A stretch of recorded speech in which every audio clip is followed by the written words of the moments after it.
Les mando un fuerte abrazo, muchos saludos. Este, pues para iniciar, quiero darles los buenos días, las buenas tardes y las buenas noches, dependiendo del punto del mundo desde donde hoy en día nos estén acompañando. En nombre del Centro Nacional de Estudios sobre el Terrorismo y su Financiamiento, les doy la más cordial bienvenida a este nuevo inicio de año y al mismo tiempo a la continuidad de un esfuerzo institucional que ya se ha consolidado como una plataforma prácticamente abierta a este análisis estratégico de la serie Ángulo CNT.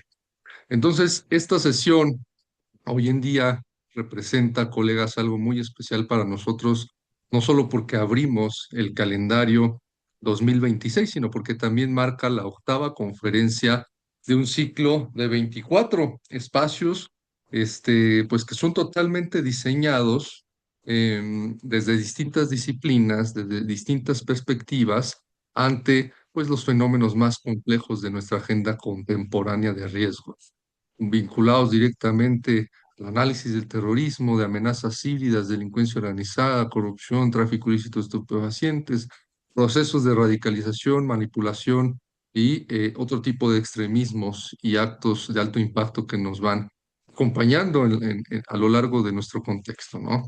Desde hace tiempo contamos con una audiencia internacional, sin embargo, hoy pues ese alcance se ha diversificado y se ha fortalecido de manera muy significativa, diría yo. En esta sesión nos acompañan personas conectadas desde Ecuador, España, Argentina, Guatemala, Túnez, Canadá, Chile, El Salvador, por supuesto, Uruguay, Francia, Brasil, también Estados Unidos, Israel, por supuesto, y México.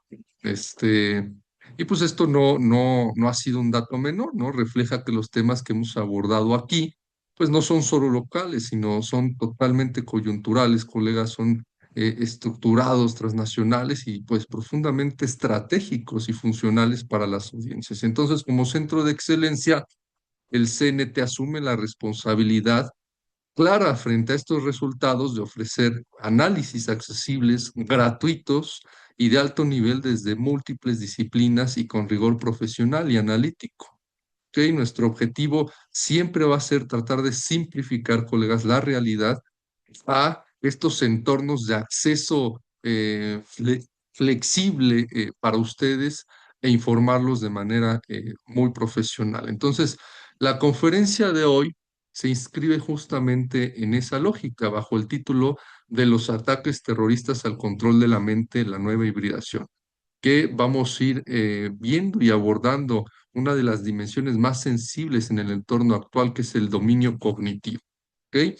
Hoy sabemos que los conflictos ya no se libran en el plano físico y el digital únicamente, existe también esta tercera dimensión donde precisamente se disputan las narrativas, las percepciones, las decisiones, las voluntades colectivas, y es ahí donde se incuban pues diferentes tipos de riesgos, amenazas y vulnerabilidades que pueden ser tan efectivos como un arma convencional. ¿Me explico? Entonces nos honra contar esta noche con un ponente que opera precisamente en ese punto de convergencia entre esa estructura institucional, análisis estratégico y comprensión o dominio de lo cognitivo. Nuestro invitado el día de hoy es Othon Valcárcer Bravo, es economista por el ITSEM. Me voy a permitir leer su semblanza en este momento. Es economista por el ITES, con formación de posgrado en análisis de inteligencia para la defensa y seguridad nacional en administración pública. Su trayectoria combina dos mundos que hoy ya no pueden separarse: el de la arquitectura financiera e institucional del Estado y el de la inteligencia aplicada a la narrativa, la percepción y la toma de decisiones. En el ámbito institucional, fue titular de la Unidad de Coordinación Hacendaria en la Secretaría de Hacienda del Estado de Morelos, donde coordinó recursos federales y la relación hacendaria con 36 municipios. Ha dirigido por más de una década proyectos de modernización financiera, evaluación presupuestal, racionalización del gasto y negociación con banca de desarrollo y áreas estratégicas del sector público. Paralelamente se ha desempeñado como CFO externo con enfoque en eficiencia, control y creación de valor, y como formador de cuadros directivos, capacitando funcionarios en procesos de liderazgo y gestión. Desde la perspectiva cognitiva, su trabajo se centra en cómo se fabrica la realidad social, cómo los mensajes, los símbolos y los sesgos influyen en la conducta colectiva, cómo se desplaza la voluntad política y social y cómo se diseñan metodologías para anticipar, medir y responder a campañas narrativas y riesgos híbridos. Su enfoque no es solo discursivo, sino metodológico: detectar vectores, mapear nodos, convertir señales débiles en decisiones claras y transformar incertidumbre en tableros estratégicos. Su diferencia es precisamente esa fusión: finanzas con inteligencia, estructura con narrativa, datos con psicología y gobernanza con percepción. En un contexto donde los ataques más eficientes son invisibles, su propuesta es clara: método, doctrina y acción estratégico para que el mando público-privado no solo reaccione, sino comprenda y anticipe. Por ello, es un privilegio contar hoy con el análisis en un tema que exige profundidad técnica y visión integral. Entonces, dicho lo anterior, le cedo la palabra a nuestro querido invitado, Otón Valcárcel Bravo. Adelante, estimado Otón, es tu audiencia. Muchas gracias a todos. Mi estimado Gerardo y mis estimados amigos que nos acompañan, para mí es un gusto estar aquí con ustedes, un gusto participar. Además, te faltó decir que soy tu primera generación, parte de tu primera generación del certificado del Centro Nacional de Estudios de Terrorismo y su financiamiento, de lo cual me siento honrado de Bien pertenecer. ahí, Otón. Así es, mi estimado José. Pues vamos a pasar a la temática. Les voy a platicar cómo vamos a trabajar para hacerlo muy rápido y aprovechar la hora. Traigo una presentación estructural que va a definir el contexto de cómo está mutando el terrorismo, el narcoterrorismo, la criminalidad y las estructuras híbridas de agentes no estatales utilizando este concepto de guerra cognitiva para afianzarse dentro de las sociedades. Ese es el concepto. Entonces voy a empezar poniendo algunas filminas, voy a ir platicando con ustedes, vayan tomando ustedes lectura, vamos a combinar lo que yo platique con ustedes con lo que está en la filmina. Pues tenemos que empezar por definir qué es la cognición en el concepto de guerra cognitiva. El sistema de producción de realidad y significados que tenemos en nuestra mente gobierna nuestras decisiones y conductas. En ese contexto, el área objetiva estratégica es quien controla nuestra interpretación, percepción de la realidad y nuestro contexto personal, comunitario y social. Porque finalmente ese control de voluntad da cohesión a las acciones y a las decisiones que tomamos como personas, como comunidad y como sociedad. Este motor interno funciona muy simplemente en la parte cognitiva a través de lo que denominamos percepción, ¿no? ¿Qué noto, qué no noto? La atención, en qué me enfoco y por cuánto tiempo me enfoco. La memoria, qué retengo, qué olvido. Interpretación, qué creo que está pasando. ¿Cómo traduzco toda la información que recibo en un contexto de entender qué está pasando? Después de ello, pues se garantiza un proceso de emoción, que qué me activa, qué me da miedo, qué me paraliza, qué me aterra. En ese contexto, nuestra mente genera juicios de valor y evaluación. ¿Qué considero verdad? ¿Qué considero mentira? ¿Qué considero riesgo? ¿Qué considero prioridad? Posterior a ello, mi cerebro se enfoca a través de su sistema a tomar una decisión. ¿Qué hago? ¿Cuándo lo hago? ¿Cómo lo hago? ¿Por qué lo hago? ¿Y con qué convicción lo hago? Eso nos da una identidad y valores: quiénes son, quiénes soy, quiénes son, cómo me defino, a qué obedezco, a qué no obedezco. Eso conforma nuestra masa mental y nos da una interpretación de lo que es la cognición social. ¿En qué confío? ¿A qué pertenezco? ¿Quién es mi enemigo? ¿Quién no es mi enemigo? ¿Cuál es la reputación personal y cuál es la reputación de los demás? Finalmente, eso logra conformar un segundo y un último proceso, que es la metacognición. ¿Cómo pienso sobre lo que pienso? Son conceptos definitorios en mi estructura mental. Ese proceso es un proceso natural. ¿Qué cambia cuando aplicamos la estructura de guerra cognitiva? Se modifica el proceso. No solo es convencer, no es solo dar un mensaje. ¿Cuál es el objetivo? Alterar cómo se percibe. ¿Cómo percibes una amenaza? ¿Cómo percibes a un enemigo? ¿Cómo percibes a la víctima? ¿Cómo percibes al victimario? No se trata de un tema de veracidad, es de cómo interpretamos lo que estamos asimilando a través de nuestro entorno. Medios de información, redes sociales, comentarios familiares, comunicación.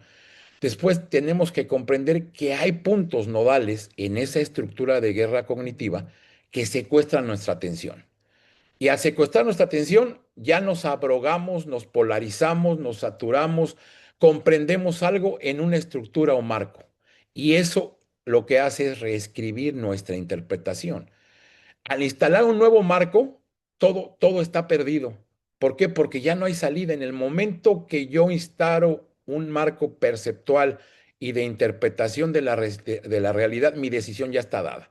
Ya tengo un desorden de juicio, tengo una deformación en la decisión por miedo, rabia, vergüenza, cohesión social. Hay una fractura hacia las instituciones, hacia el liderazgo, hacia la familia, hacia la comunidad.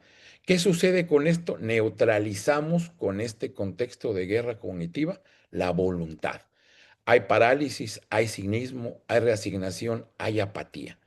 Entonces, en este contexto, la cognición, ¿sí? En la guerra cognitiva lo que busca es una victoria donde nuestros adversarios o quien impulsa esa información, ese contenido, esas estructuras de interpretación, ¿sí? Nos obliga a pensar o creer que su estructura impuesta es la estructura que estamos decidiendo nosotros mismos. Entonces, es un modelo simple que se lleva a través de estímulo, atención, interpretación, emoción, juicio, decisión, conducta y reforzamiento. Y entonces, ¿qué sucede? Colapsa nuestra cognición individual, colapsa la cognición colectiva y entonces tenemos una idea dinámica de lo que es la mente social. Hay una narrativa o una campaña de influencia que se está moviendo entre nosotros sin que ninguno de nosotros comprenda qué está sucediendo y cómo estamos cambiando nuestra posición en nuestro propio tablero mental.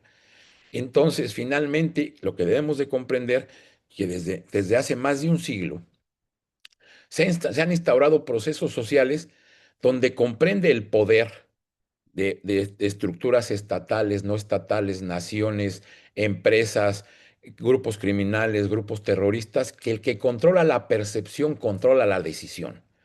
Y quien controla la decisión controla el poder sin necesidad de disparar un arma. Reprogramar la mente, fracturar la voluntad, alterar la interpretación de la realidad y de nuestra conducta es una ejecución de guerra a través de diferentes capas perceptivas, ¿sí? La primera de ellas es nuestra propia percepción. ¿Qué priorizamos y cómo lo priorizamos? ¿Qué interpretamos y cómo lo interpretamos? Es la segunda capa.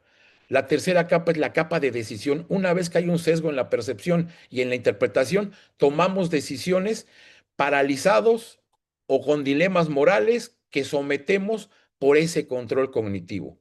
Finalmente, la última capa atacada y sometida es la capa conductual. Ya hacemos valer una estructura ilegítima en nuestro concepto legítimo de pensamiento. Entonces, en ese entorno hay una autorización externa a través de inteligencia artificial, algoritmos, plataformas digitales, ingeniería social, psicología de masas, guerras psicológicas, análisis de datos, inteligencia de narrativas, inclusive operaciones encubiertas. Entonces, en ese contexto, nuestra estructura de mente se ve sometida y sofocada y creamos una nueva normalización. En este contexto, tenemos que comprender que en algunas ocasiones las estructuras normativas de los estados y gobiernos empezaron a tener errores fundacionales en la cognición. Empezaron a interpretar que en ese contexto, el campo de batalla era información. Quien mejor manejara la información, manipulara la información y presentara información era el que controlaba el campo de batalla mental. Fue un grave error. ¿Por qué? Porque la información no crea modificación en la cognición. La información simplemente son puntos específicos de datos que tomamos aleatoriamente a nuestra conveniencia. Posteriormente, pensaron que era la propaganda, ¿no? Que era un proceso donde teníamos que trastocar, manipular y tener el mejor arsenal de propaganda, que era un proceso de marketing político, marketing gubernamental, marketing estructural, marketing entre naciones, marketing geopolítico y fue un error conceptual muy grave, porque tampoco se trata de quién maneje mejor la propaganda, quién controle mejor propaganda, porque en ese caso las agencias de marketing gobernarían y no es el caso. Entonces, en este contexto, el tercer error es que pensamos como sociedad, como seres humanos, como individuos y como entidades estatales y no estatales, que lo que hay que hacer es corregir los datos falsos, salir al frente y decir, esos datos son falsos, no son verdaderos, no son estructurales. Y en este contexto yo les pongo un ejemplo en estas tres connotaciones. Supongan que a su servidor mañana tiene un ataque reputacional en las redes sociales, en los centros de información, y se declara que soy un tratante de blancas, vendedor de órganos, narcotraficante y asesino. Y se repite ese bulo en las estructuras que les acabo de mencionar, al grado de que se empieza a gestionar una duda. El peor error que puedo tener como estratega de guerra cognitiva es salir a defender mi reputación. Porque en ese momento van a decir, aparte de violador, tratante de blancas, narcotraficante, asesino, guerrillero, terrorista, es mentiroso. Entonces no se trata de corregir los datos, no se trata de manejar los datos, es comprender que hay una estructura fuera del campo físico que se rige por dominios, por núcleos específicos. Uno es el que les acabo de decir, la mente individual, la mente colectiva, la mente social. Es el núcleo de nuestra mente, nuestra percepción e interpretación a través de las cuatro capas que les acabo de comentar. En este entorno, también el dominio informativo afecta el dominio político, el dominio económico, el dominio social y cultural, el dominio tecnológico, cibernético, el dominio militar, como lo vemos ahora en la guerra de Ucrania, que es una guerra de declaraciones más que una guerra cinética. El metaverso también y los estadios virtuales juegan una parte importante. ¿Para qué? Para que haya un uso deliberado de los estímulos, narrativas, símbolos, emociones e información para influir, degradar y controlar los procesos mentales de los individuos y los colectivos. Entonces, la intención es controlar la percepción e interpretación de la realidad. Con eso las personas tomarán las decisiones creyendo que su estructura narrativa y mental, que su estructura racional los está llevando a tomar esa decisión, pero no, finalmente trastocan estas estructuras la definición que tenemos en nuestra capa finalmente conductual.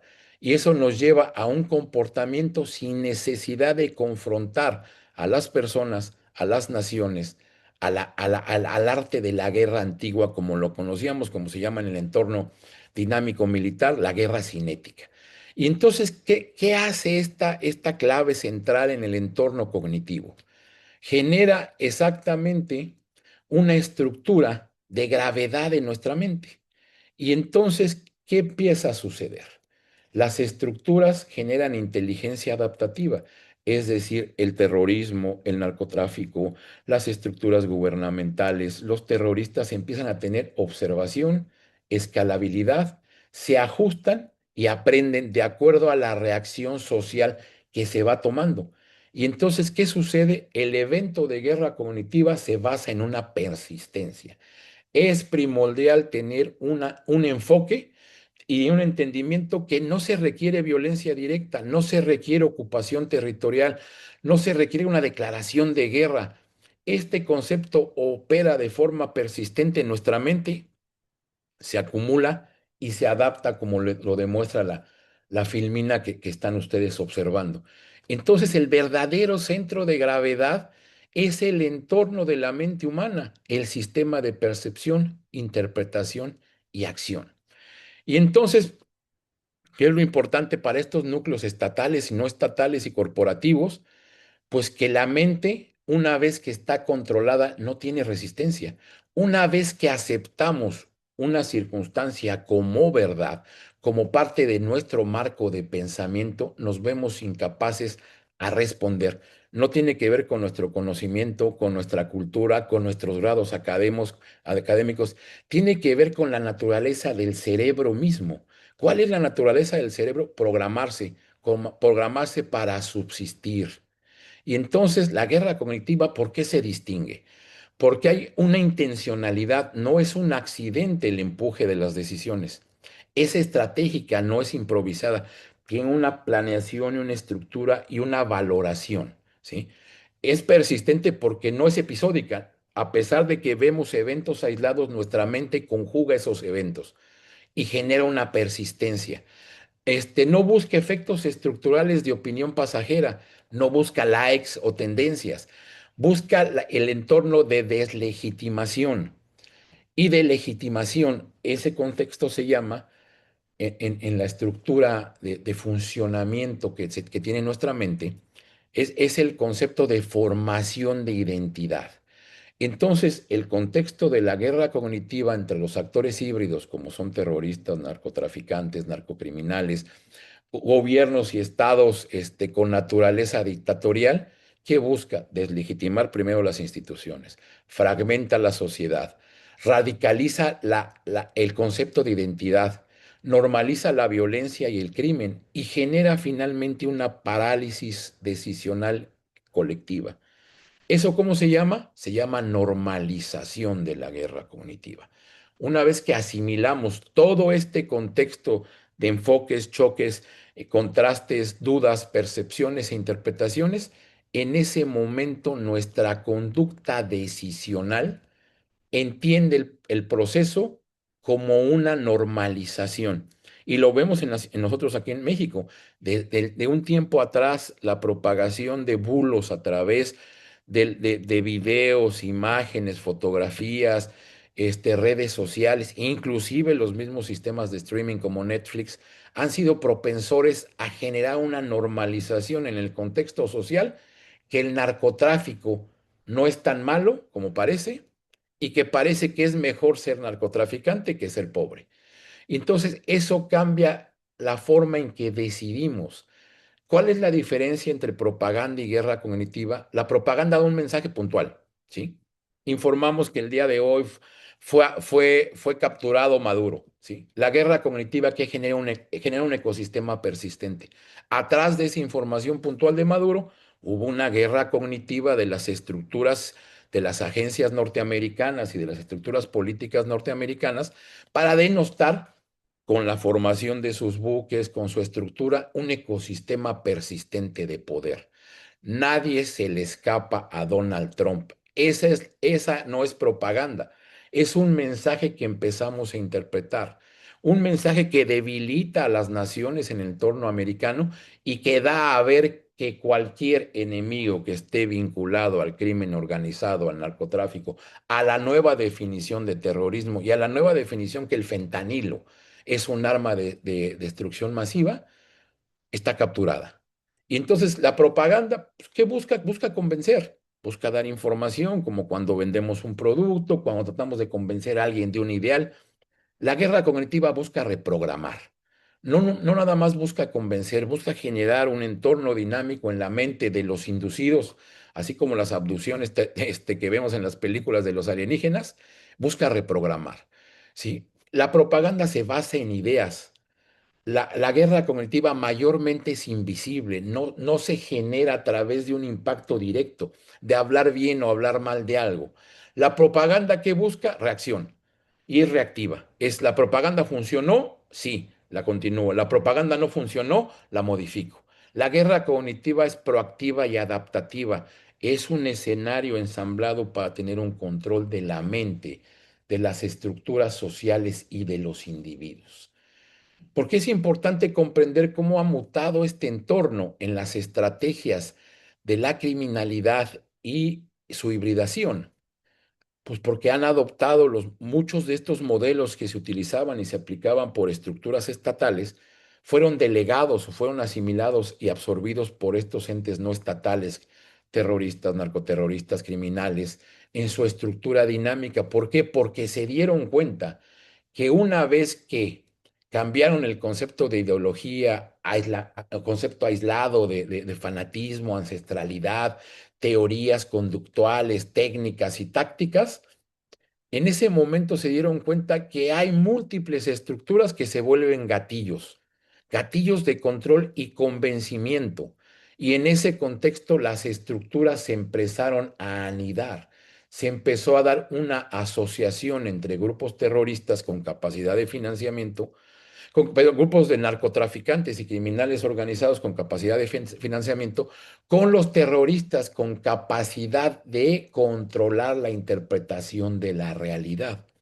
Y hay un ejemplo muy claro en esa estructura. ¿Por qué funciona? Porque no está limitada por la ley. O sea, no hay una ley, salvo que unos meses que salió en Chile una ley para proteger el cerebro de sus ciudadanos. Y entonces, ¿qué sucede? ¿Por qué funciona para los terroristas y para los criminales?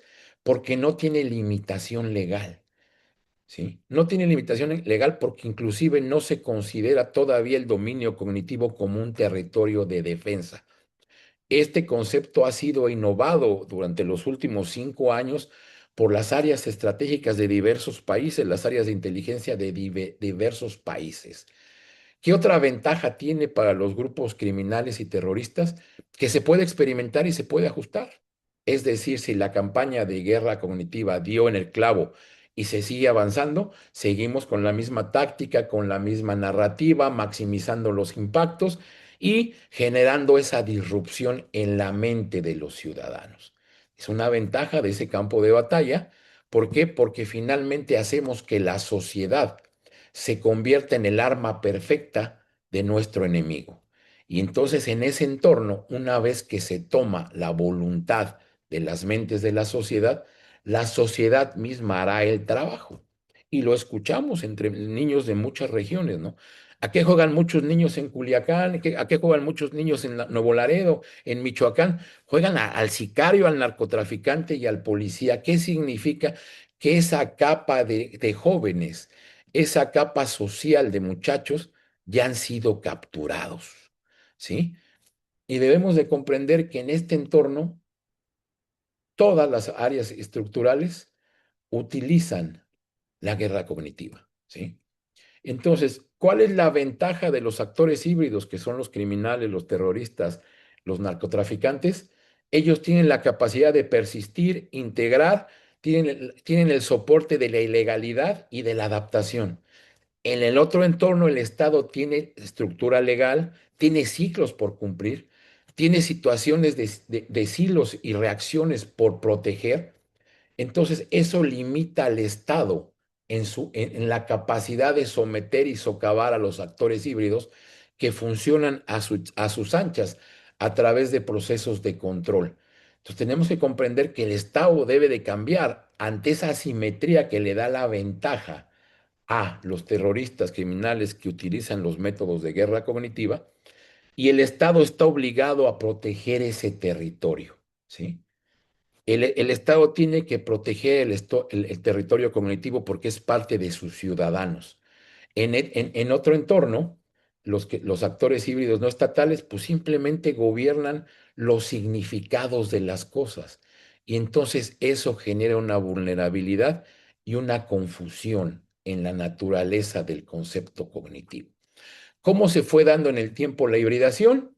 Pues como todo, va creciendo la estructura, va creciendo el financiamiento, va creciendo y vamos llegando a la conformación de lo que su servidor llama la famosa nación criminal, que es la homologación clandestina de intereses de diversos actores, tanto criminales como terroristas, inclusive algunos estados que dan y refuerzan el contexto de estos grupos. Entonces, ¿cómo sucede la amenaza? Pues primero debemos de identificar cuál es la amenaza, ¿no? Reconocer cómo se está infiltrando la dinámica criminal y terrorista en nuestro entorno social. Cómo va capturando esas capas decisionales para poder someter las estructuras mentales de los individuos y de la sociedad. En este contexto, su servidor ha conformado algunas definiciones básicas, ¿no? Debemos de evaluar como entes y autoridades si nuestros individuos, nuestras sociedades y nuestras entidades son cognitivamente vulnerables o porosas.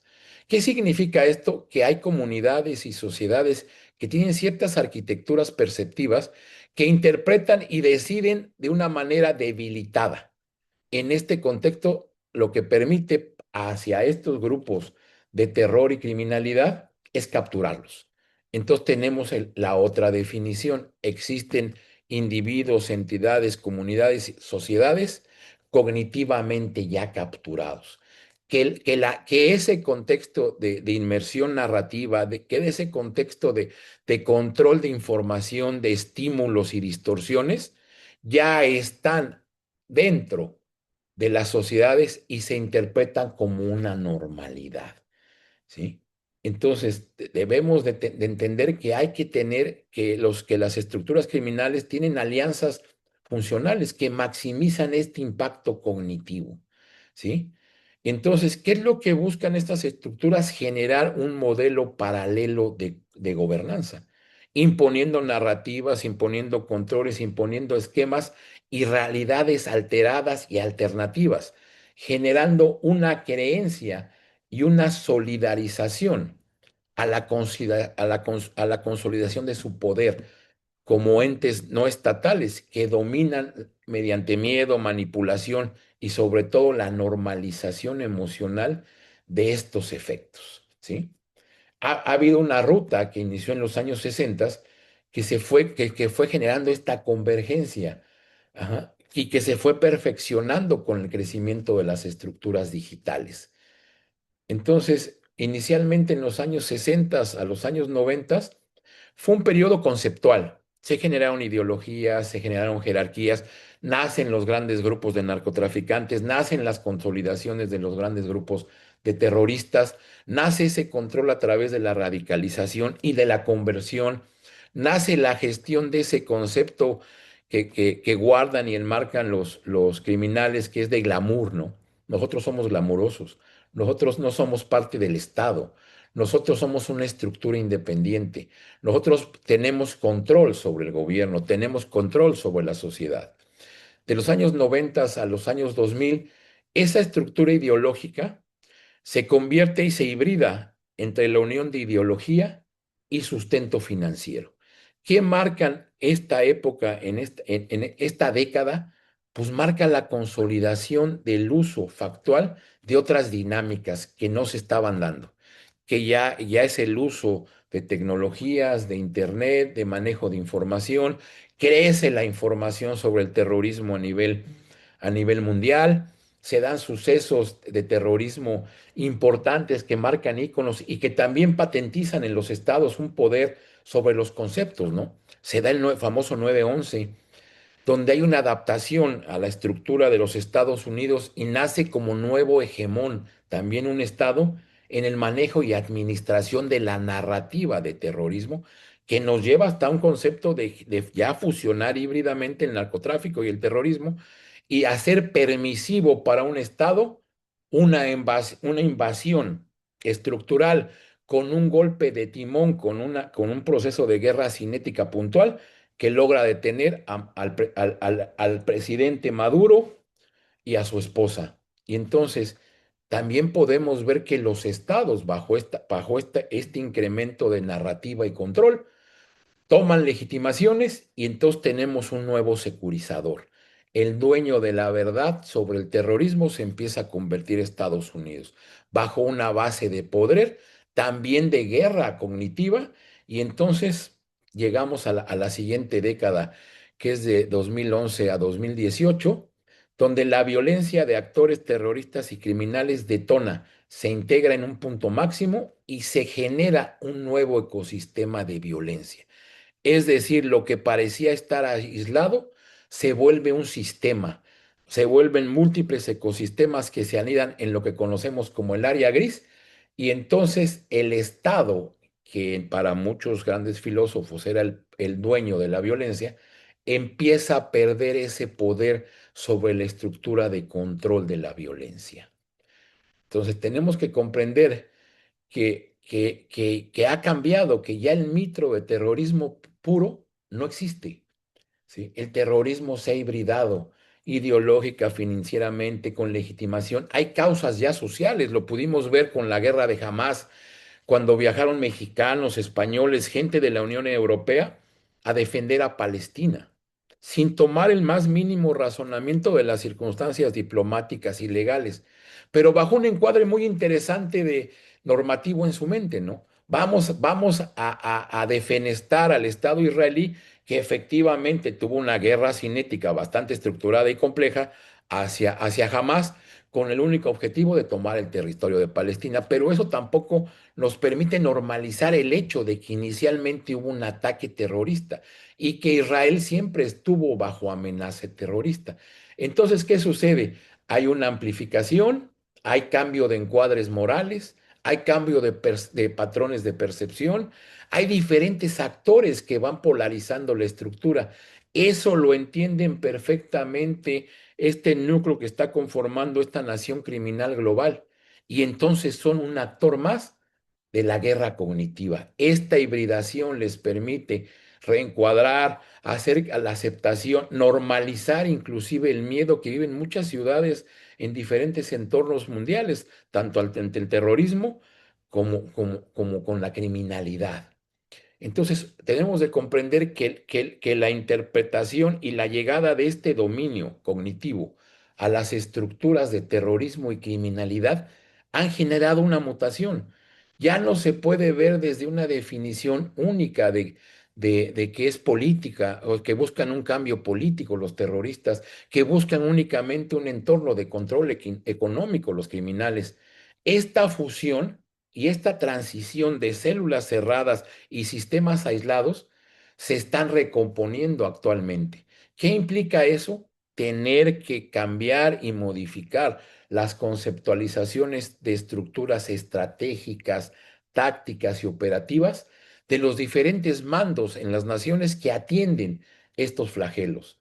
¿Por qué? Porque estos flagelos ya están consolidados y ya tienen una convergencia criminal.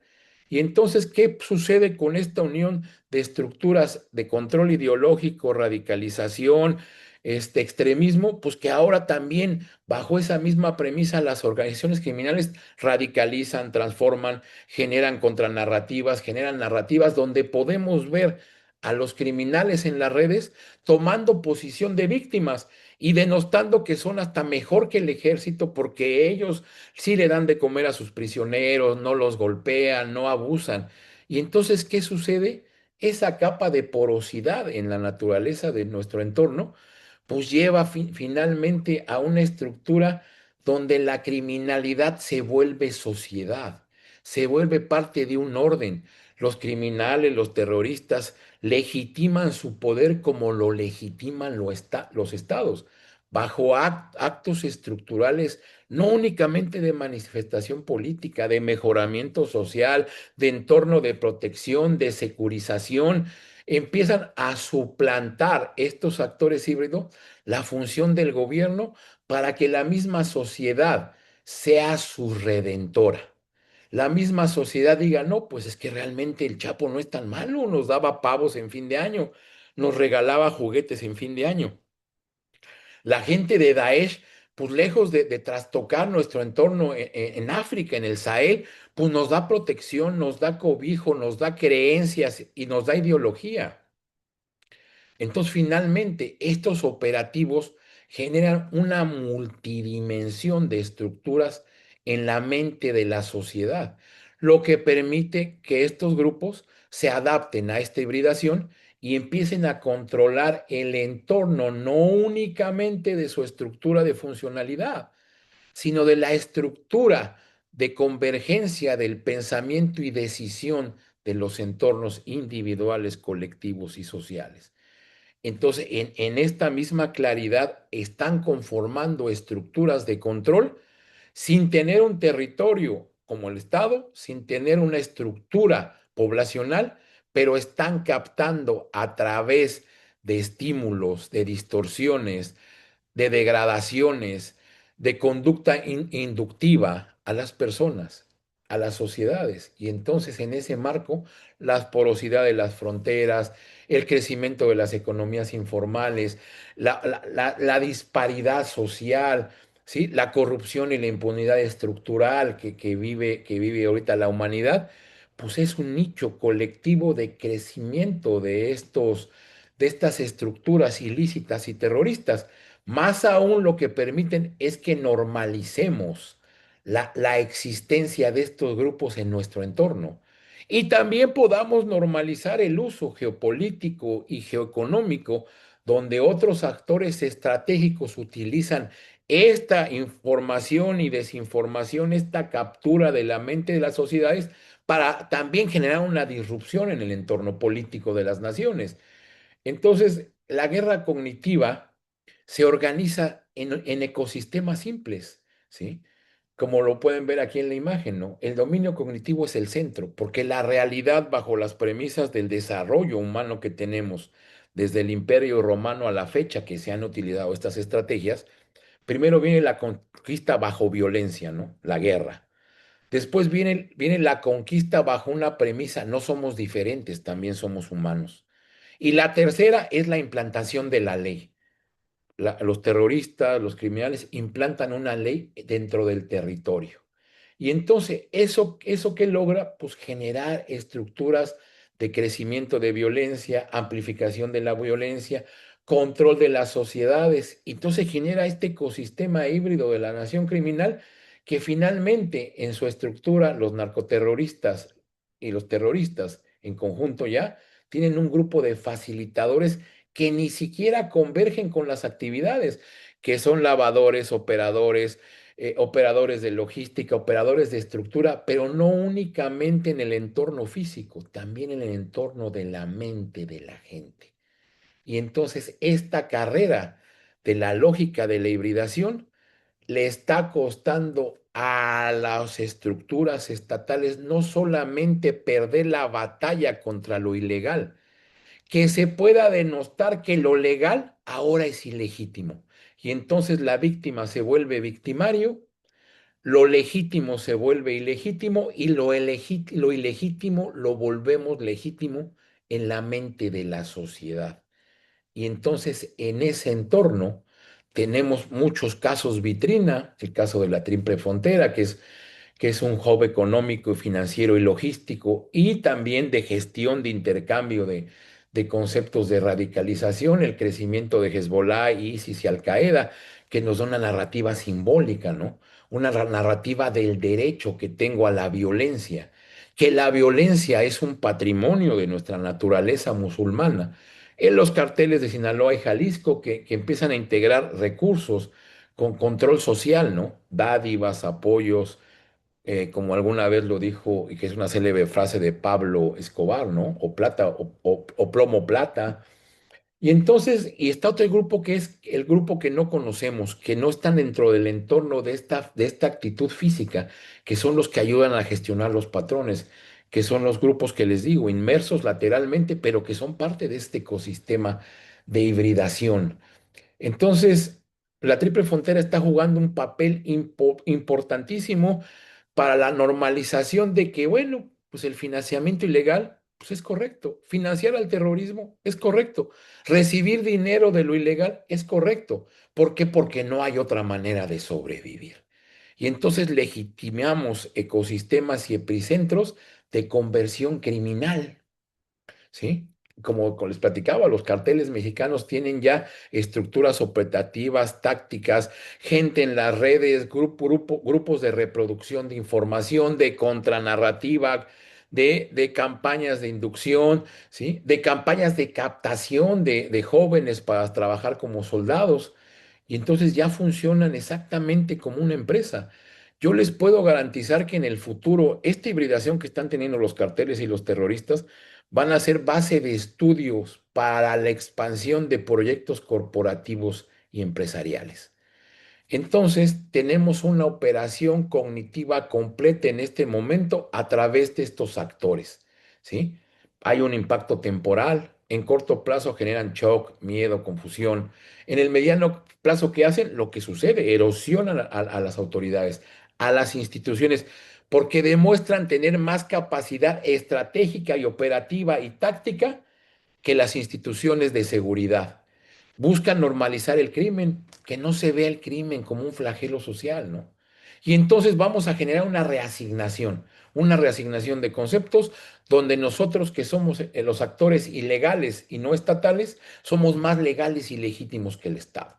A largo plazo, ¿qué sucede? Reprograman generaciones completas. Esta generación de la gente que vio en la pantalla hace algunos años, 10, 15 años, el Capo, la Reina del Sur, el Señor de los Cielos. Sí, son generaciones que ya están convertidas, ya están captadas y vulneradas para los cuales ser como antes, ¿no? ¿Qué quería ser astronauta, bombero? No, yo quiero ser capo. ¿Por qué? Porque tengo una estructura y una taxonomía que me permitiría hacer lo que quiero. Y esa es la diversificación de la programación. Y entonces el ciclo cognitivo tiene inicialmente un impacto emocional, ¿sí? Nos genera emoción, morbo, hay un ciclo de interpretación de las amenazas, hay un ciclo de adaptación a las narrativas, a las guerras, a las guerras de influencia que se tienen por estos grupos híbridos. Primero nos emocionamos.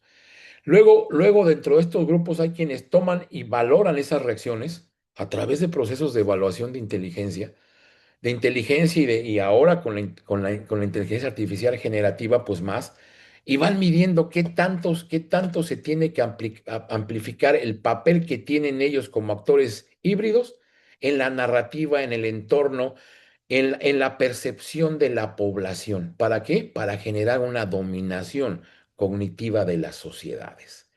Entonces, en este tenor, iniciamos por polarizar a la sociedad, el que está a favor o el que está en contra. Este modelo se llama modelo de construcción y de construcción del enemigo. Al final, que cuando se inicia este proceso que inhibe la capacidad de decisión y racionalización y entendimiento y razonamiento de las sociedades, ¿sí?, y de los individuos, pues se genera a través de una polarización. O son ustedes o somos nosotros, ustedes o ellos. Y entonces se crea al enemigo, se defragmenta al enemigo, se construye un nuevo enemigo que busca la nueva cohesión social, facilitando de esa manera el control de la mente de los individuos y de las sociedades.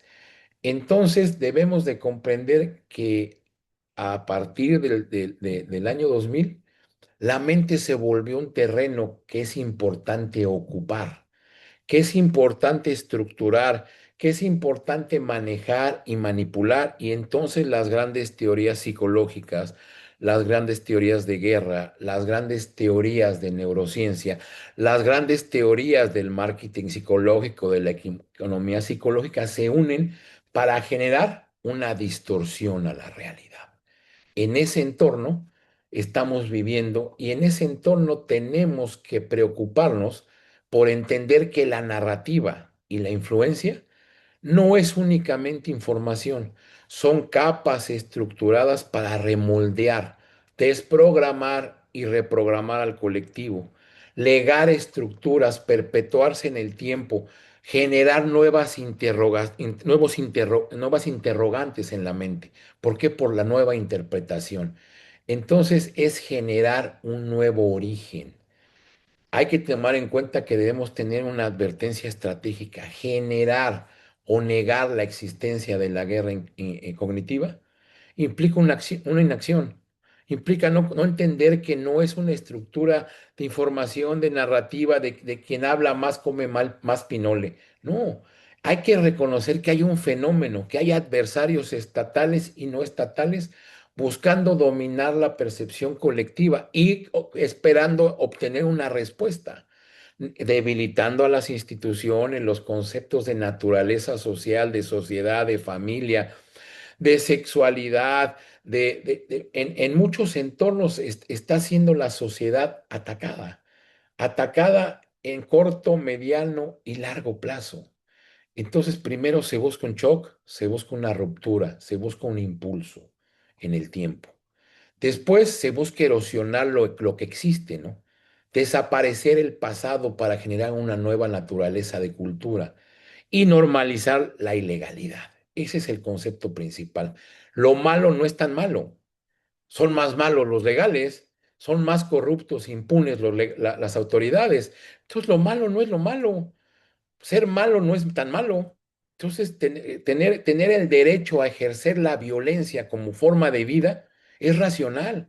Estás en tu derecho a defenderte y a interactuar y a estructurar nuevas percepciones de realidad en el colectivo. Y entonces tienes derecho a ser violento, tienes derecho a ser ilegal, tienes derecho a ser corrupto, impune, tienes derecho a hacer lo que la naturaleza humana y lo moral durante muchas décadas conformó como estructura social. Entonces debemos de entender que la guerra cognitiva no solo afecta percepción y el comportamiento individual, afecta y transforma a los colectivos, a las normas sociales, reconfigura lo que es natural, normal, estructural, y empezamos a tener grandes boquetes conductuales en la sociedad. Lo que busca el concepto y la guerra cognitiva es un entorno de dominio individual, dominio comunal y dominio colectivo. Una vez que se da ese impacto, las estructuras dejan de funcionar. ¿Cómo son estos umbrales híbridos? ¿Sí? Son señales observables. Se disminuyen en la denuncia cuando ya está controlado el dominio social. ¿Sí? Las alertas tempranas dejan de funcionar. El estado del sistema es capturado suavemente, incipientemente, cuando la gente deja de reaccionar, porque no hay una respuesta de los estados, de las naciones y las autoridades, y porque al parecer empezamos a aceptar de que así son las cosas. Luego viene un control del lenguaje. Esta es una parte fundamental en la guerra cognitiva. Cambiamos los procesos epistemológicos de la naturaleza de las palabras, ¿sí? Cambiamos lo que representan las palabras y se genera un lenguaje evasivo. Y entonces eso queda un dominio cognitivo. ¿Cuál es ese umbral? Es un umbral de advertencia, ¿sí? De que ya no está habiendo autocensura, autodeterminación, autodefinición. Luego viene la otra parte, la justificación pública, lo que comentaba, no es tan malo, hay una narrativa, hay un umbral crítico y normalizamos, no es tan malo. Luego, ¿qué pasa? Con los controles de estructuras financieras se estabiliza el concepto de financiamiento ilegal. Hay un dominio económico, se genera un umbral de criticidad y se da una gobernanza paralela. ¿Por qué paralela? Porque hay otros entes que están gestionando recursos para la sociedad. Luego, ¿qué sucede? Se observa una inacción institucional, la política de lo legal. Y entonces entramos al punto de no retorno. Entramos a un proceso de colapso y a la derrota estratégica del Estado. Entonces, ¿cuál es el proceso que se busca con esta hibridación? Es el sistema y entender que el sistema debe de colapsar y debe de modificarse. Y en ese momento, la estructura de guerra cognitiva híbrida está colocada, ¿sí? Entonces, ¿qué debemos de hacer como sociedad? ¿Qué debemos de hacer como autoridad? ¿Sí? A actuar antes de que se crucen esos umbrales sociales, cognitivos, de narrativa, económicos y políticos. Ajá. Y se integre un nuevo producto de consenso de conducta social. En esa naturaleza tenemos que actuar. Y por eso para muchas áreas estratégicas, el concepto de guerra cognitiva es entender que la guerra cognitiva no destruye edificios, destruye certezas. No interrumpe instituciones, interrumpe confianza. No impide el miedo y el uso de la fuerza bruta, impide la obediencia usada como percepción. Entonces es un sistema de obediencia. Y entonces debemos de comprender qué verdad queda después de que se da este control cognitivo. No queda ninguna verdad subyacente en este entorno. ¿Sí? Les voy a compartir muy rápido, ya sé que voy como hilo de media, pero una hora no da para dar un entorno completo de esto que es tan interesante. Entonces, en ese contexto, ¿sí? Hay que comprender que las estructuras se modifican y se van modificando bajo un proceso premeditado, no es algo casual, es algo causal. Entonces les traje unas diapositivas que nos dan un poquito más de entendimiento rápido a cómo se está dando la conversión de las sociedades. Entonces debemos de comprender que nuestro entorno, el cognitivo, se ve afectado por la información, por las narrativas, la influencia en un entorno de información. También los sectores económicos generan entornos de información y guerra cognitiva. ¿Por qué? Porque para muchas naciones, muchos nodos de poder y financiamiento es importante controlar la sociedad. También tenemos nodos de ataque en la sociedad y en la cultura. Estamos adquiriendo nuevas culturas, nos americanizamos, nos volvemos más intensos en el interés de lo que se dice en el bulo social, ¿no? No, yo prefiero un chacal que un hombre bueno. A mí me interesan más los chacales, a las bonitas les gustan más los chacales. Y entonces todo eso se da en diferentes entornos, como decía, todo afectando la estructura cognitiva, una estructura de ataque económico, una estructura de ataque informativo, un estrategia social y cultural, una estrategia de ataque político, una estrategia de ataque a las Fuerzas Armadas y una estrategia de ataque en la frontera del metaverso. ¿Qué se busca con ello? Ujú. Pues que seamos presas de esta guerra cognitiva, ¿sí? En este contexto, la variable más importante es que se me salió mal ahí, hay con un acento en la S, es la decisión. Lo que debemos de entender que lo que se busca es afectar la capa decisional. Y como se ve aquí, no, tú estás consciente y estás realmente entendido de que tomas las decisiones por ti mismo, de que no estás influenciado, no estás controlado, no estás sometido en tus decisiones, habría que cuestionárselos. Y el primer concepto para esto es entender que las noticias, las redes sociales, los blogs, la información que recibimos, tiene táctica, técnica y proceso para generar sesgos en nosotros y aprovecharse de nuestros propios sesgos a través de la gestión de inducciones de narrativas. Y entonces en esa inducción de narrativas, algunos somos fifís, algunos somos chairos, algunos somos pro Trump, algunos somos pro Maduro. Siempre hay un rol de juego, pero habiendo un rol de juego, ¿qué significa? Que ya está secuestrada nuestra decisión en uno de los dos lados de la balanza. Y entonces en ese momento estamos capturados, ¿sí? Entonces debemos entender que lo que existe en nuestra mente siempre es una porosidad. ¿Por qué? Porque nuestra naturaleza es de programación y aprendizaje para la sobrevivencia. Esa porosidad permite que los entornos altamente calificados en técnica, táctica y procedimiento empiecen a manipular y controlarnos y atacarnos por capas. La primera es nuestra propia percepción. La segunda es cómo interpretamos esa percepción de la realidad, cómo tomamos decisiones y cómo se gesta la conducta. La guerra cognitiva es una guerra conductual, donde el enemigo lo que busca es exactamente ponerte de rodillas. Sea Estado terrorista, crimen organizado, hacktivista, narcoterrorista, corporativo, todo el mundo busca de cierta manera a través de estímulos, a través de información y desinformación, a través de integración de nodos de convergencia y vectores de convergencia en nuestra mente, ponernos de rodillas. ¿Cómo lo podemos entender? Cuando la información fluye de manera orgánica, estamos en un semáforo verde. Cuando se detectan ya ciertas posiciones de repetición, estructuramiento de la información, que no siempre tiene que ser un ataque directo, ¿eh? Hay cosas que nos van induciendo. Ya estamos en un semáforo verde, ya hay algo que está funcionando anómalamente. Luego viene la capacidad de detección a través de procesos de análisis de inteligencia de guerra cognitiva, ver que ya hay una posible intrusión en la mente de los individuos, en la mente de la sociedad y el colectivo, a través de procesos también de técnicas y tácticas de evaluación psicológica, de estructuras de guerra psicológica, de estructuras de neuromercadeo, podemos darnos cuenta que ya hay una intrusión. Y finalmente, cuando ya el umbral está vencido, nos damos cuenta que ya hay una operación activa. Ya hay individuos y sociedades capturadas que están siendo sometidas y socavadas.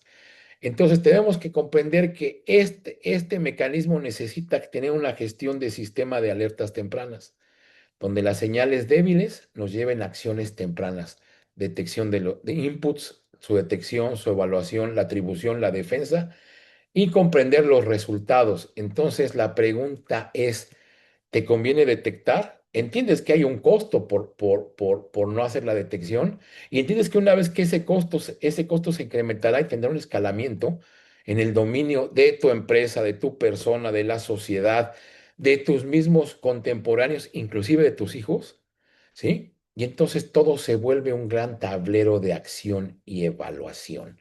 En este contexto, si me permiten abusar de su generosidad 5 minutos más, con una plataforma que hemos gestionado altamente eficaz con bastantes patrones psicológicos, evaluamos un caso que todos conocemos en México, ¿no? El caso de Uruapan, la muerte del alcalde de Uruapan y cómo hubo una arquitectura después de esa estructura que nos llevó a comprender que había una atribución de estructuras para una guerra cognitiva contra la esposa, contra esa señora Grecia, en este contexto.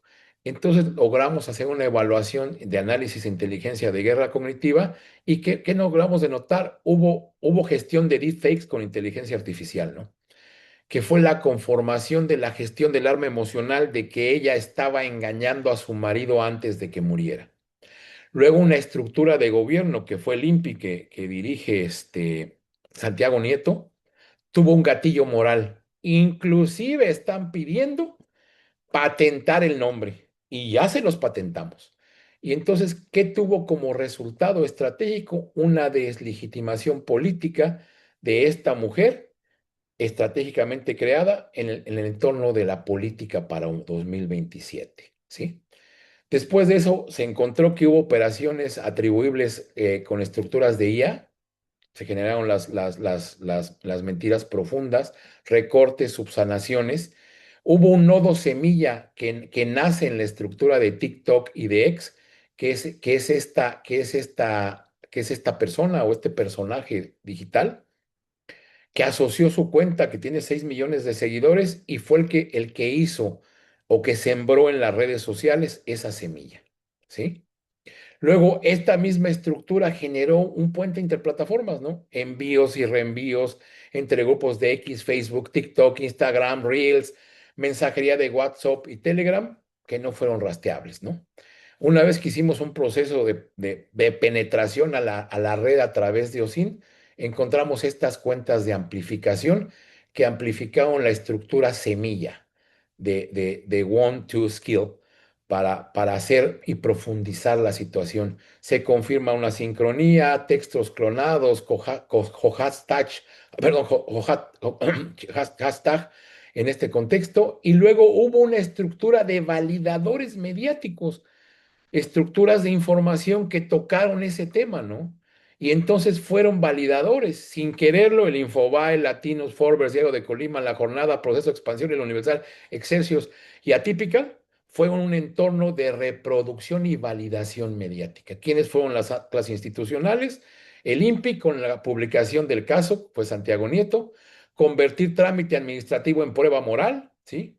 Y pues se dieron varias verificaciones de este contenido. Entonces pudimos desarrollar un diagrama de núcleo cognitivo donde se da toda la estructura o toda la esfera de control a través de un análisis de mosaico, que es una arquitectura de análisis de inteligencia, para comprender cómo se dio ese ecosistema. Y entonces, en un caso que todos conocimos en México, que las comunidades internacionales conocieron, podemos comprobar que hay elementos para decir que Grecia Quirós sufrió un ataque cognitivo reputacional de guerra cognitiva para deslegitimar su posibilidad de ser representante políticamente en el futuro. Y entonces esto fue lo que se registró, la viuda inconsolable. O sea, ratificaron una estructura donde defenestraron la personalidad de una mujer que estaba sufriendo. Y la sociedad, las redes, los informadores no se tocaron el corazón ni siquiera en esa circunstancia. Entonces pudimos extraer todo a través de un proceso de inteligencia de guerra cognitiva y pues finalmente existen protocolos y la pregunta es ¿cuánto vale tu reputación? ¿No? 400,000, 100,000, 150,000. ¿Cuánto vale tu defensa cognitiva? Entonces en ese entorno debemos de comprender que no son cosas casuales, son cosas casuales, causales, elementos doctrinales estructurados, y por el uso de la palabra es cuánto espero no haber abusado de su tiempo y su generosidad.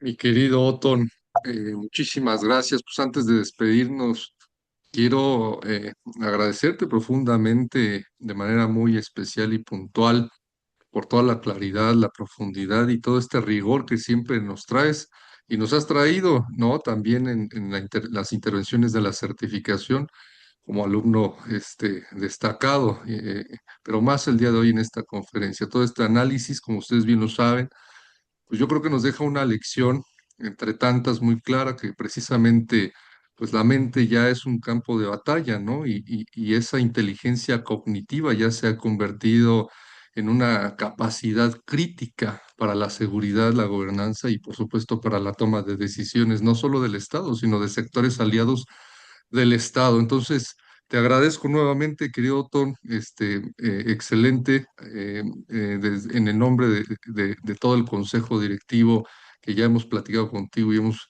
ahondado en otros proyectos, se te va a compartir pues esta constancia de participación dentro de nuestro espacio Ángulo CNT.